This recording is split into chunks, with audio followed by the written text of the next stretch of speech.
Vimos como funciona um sistema financeiro rudimentar. Mas imagine agora isso em âmbito mundial.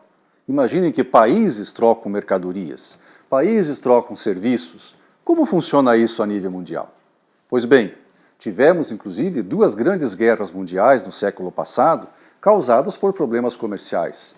Países que, de uma forma ou de outra, através de um colonialismo de países africanos, países latino-americanos, enriqueceram às custas do trabalho dos outros. Isso gerou uma revolta e tivemos então duas grandes guerras, onde milhões de pessoas morreram em função de desequilíbrios financeiros dos governos pelos quais eles trabalhavam. Para que isso não acontecesse mais, criou-se uma convenção, antes mesmo do final da Segunda Guerra Mundial, uma convenção chamada Convenção de Bretton Woods, onde os países se reuniram para resolver como fazer para que desequilíbrios financeiros de algum ou vários países pudessem levar a grandes guerras mundiais. E a partir daí tomaram algumas decisões. Primeiro, é preciso ter um gerenciamento econômico internacional. Países podem produzir, podem enriquecer, mas sem que isso dependa do empobrecimento de outros. Para que isso funcione, tem que ter regras de relações comerciais e financeiras que permitam que não hajam esses desequilíbrios financeiros que levem países a guerrear. Além disso, Bretton Woods recomendou que todos os países, a exemplo do que já existia em alguns mais antigos, como Suécia, Inglaterra, etc., tivessem um banco central. Tivesse alguém que fosse responsável por gerenciar esse sistema financeiro de forma harmônica para que não houvesse desequilíbrios monetários dentro do país e, consequentemente, também procurando com que as relações internacionais fossem de uma maneira suave, né, para todos os países e pudessem ser, não causar desequilíbrios econômicos entre um e outro. No Brasil, essa lei começou a ser gestionada em 1947 no Congresso Nacional.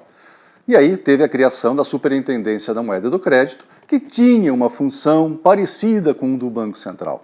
Mas essa lei foi sendo discutida e só em 1964 foi promulgada então a Lei da Reforma Bancária, que criou efetivamente o Banco Central do Brasil e outras instituições que gerenciam o nosso sistema financeiro nacional.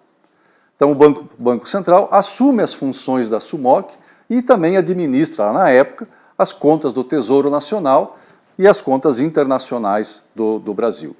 Então cria-se no Brasil um sistema financeiro.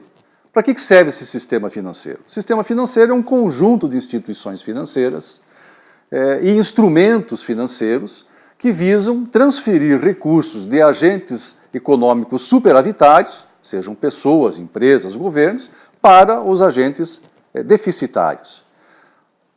Logo depois da Lei da Reforma Bancária, no ano seguinte, em 1965, foi criada a Lei do Mercado de Capitais, que via, então, como propiciar com que pessoas que tivessem excedentes financeiros pudessem não só emprestar dinheiro diretamente ao sistema financeiro ou às pessoas, mas através da aquisição de ações, aquisição de fundos, investimento em papéis, pudesse incentivar a economia.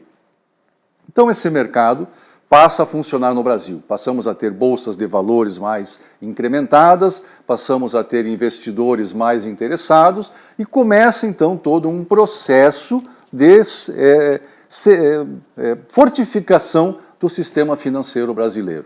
O mercado financeiro ele está dividido em 4 mercados complementares. O primeiro é o mercado monetário, onde se troca moedas, onde realmente é o câmbio de moedas.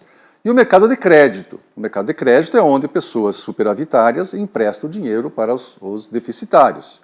Temos o mercado cambial, que é onde eu troco a moeda nacional pela moeda estrangeira e vice-versa, em função das relações internacionais do comércio internacional. E o mercado de capitais, onde eu compro ações, eu compro debêntures, eu compro papéis, que significam investimentos em empresas ou investimentos em projetos e tudo mais. Tudo isso forma o mercado financeiro.